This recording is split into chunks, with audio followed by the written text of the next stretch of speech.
Salamat kid no ning no ka inspiring gid sa imo nga mga pag testify sa imong mga kabuhi, pag-share sa imong kabuhi.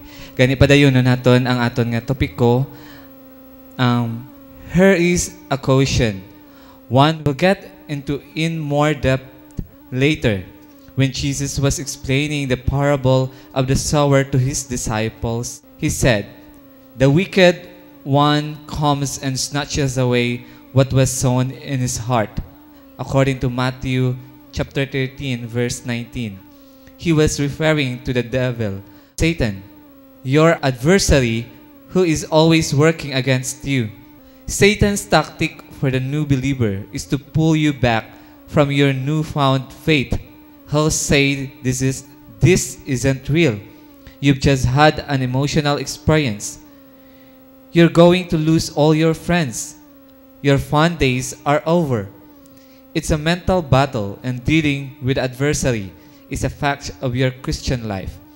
When Satan comes with doubts and fears and temptations, oppose him with words like this: "I am a child of God, redeemed from my old life by the Lord Jesus."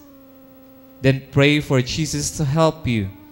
"Lord, help me through this battle." Remember, by coming to Jesus, you have taken a major life-transforming step, one you will never regret. Amen.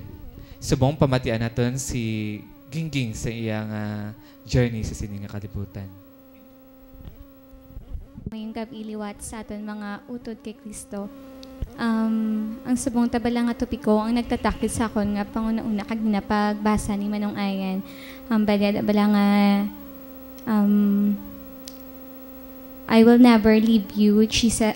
Kumbaga, ano to kani? I will never leave you, kag Jesus is with you all the time. Kag Jesus is with you all the time. Kag sa ako man bilang journey sa kalibutan, nakita ko gid ang pagupod sang balaan nga Dios sa akon. Kag nakita ko gid bala nga lain gid gali kong pinili ka sang Dios. Kay amo na balahaw biskan ano pa nga mga pagtilaw sa aton nga kabuhi, basta kaupod naton ang Dios kag pinili niya ikaw ang maging lain ikaw sa tanan. Kay ang sa akon man pala sang gamay kapamangkot mo ko kung kisamo bako ala anong purpose ko sa sining kalibutan, ano ay madangatan ko sa pila ka adlaw. Subong gani nakwan ko balang aba ko hala dako gali abi ko gamay pa ko kaya aba do nakwan namurag-muragan ko bala kumbaga bala ala 23 nako ano na nalabot ko, ano na ang nadangatan ko, ano na bala ang mga nalampawasan ko nga mga pagtilaw, ano nang nalabot ko. Dumdamo bala na mga reflection sa akon nga panguna-una. Kag dira ako nakita balang gahom sa Dios nga nag-upod gid bala sa akon biskan pa sa buos namon nga panimalay nga wala igid ko balaging pabayaan. Dira ako nakita nga kung ara kagali sa gahom sang Dios sa iya nga kamot pagatoy-toyan ni ikaw pagatipigan kag ang tanan-tanan maging maayo kung ara siya. Kag nakatatak kinabla sa panguna-una ko bala permi ang ginhamba ni Papa sakon haw sa amon tanan nga magutod. Ang baliyayari ikaw diri sa kalibutan para maangkon hindi ang material things, hindi kung ano ang mga pangalibutanon nga mga kuan bala nga mga pagkabutang, kunti ayari ikaw diri para maangkon ang kabuhi nga wala sing katapusan. Kumbaga ang main goal tadi ko no sa diri sa kalibutan amon ang pag-angkon sa kabuhi nga wala sing katapusan agud sa pila ka adlaw makayunyon kita sa Dios, sa balaan nga Dios upod sa mga angeles kay Mama Mary. Kag amo na balahaw daw ang aton di kali bala nga pangabuhi balahaw hindi lang dapat pangalipay amo ni labot nga labot kay biskan ako song na kisa bala may pagka materialistic man ko balahaw bako dapat amugid ni dapat makawantik lang ko, dapat makagraduate ko, dapat makapatindog gid ko sa balay. Pero hindi gid siya subong bala ang desire do lain na balahaw do na islan balahaw especially kagabi balahaw ang topic bala pag prayer meeting bala nga ang magserbisyo gid bala sa Dios bala ko may calling ka bala how batunon mo ina sing ugot sa imo tagipusoon nga ang journey mo di bala amo ang pagdala sang tao para sa Dios hindi para sa imo nga kaugalingon bala nga mga ano lang bala nga pangalibutanon nga mga handom daw tito bala natouch kid ko bala kag napaluhod ako bala kayamba ko Lord gina gusto ko ikaw nga ang kunon bala ngang journey ko bala nga maupod ikaw bala kag madala bala man nga mag-instrumento man ko nga madala ang mga tao pakadto si imo do nag-desire ako bala how nga gusto ko islan ang tanan-tanan ko bala nga mga plano sa akong kaugalingon nga amo na bala do ang handom na bala subo nga Lord maupod ako si imo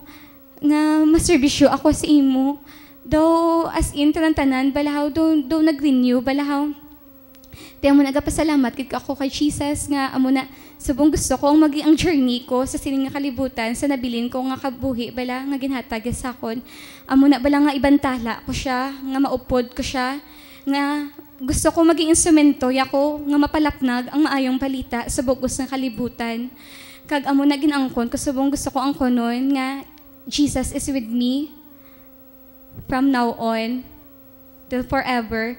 Gusto ko nga maupod ko gid siya kag mapalapnag ko gid siya sa akon nga journey sa sining nga kalibutan kag amo na pareho man sa amon tanan-tanan balaan ko gintawag gid kami ni isaman kami sa mga tinawag bala ni Jesus nga maging instrumento niya para mapalapnag ang iya maayong balita sa bugos ng katawhan kag amo na gusto ko subong sa journey ko yara gid siya kag nagapasugkot gid ako sa Dios nga sa iya nga pagtawag sa akon kag amo na kung diin man ako makalabot ginakling ko gid nga iya gid ina kabubuton kag para gid na siya tanan nga kadayawan kaya ginabalik ko gid ang dako nga pagpasalamat sa Dios amen.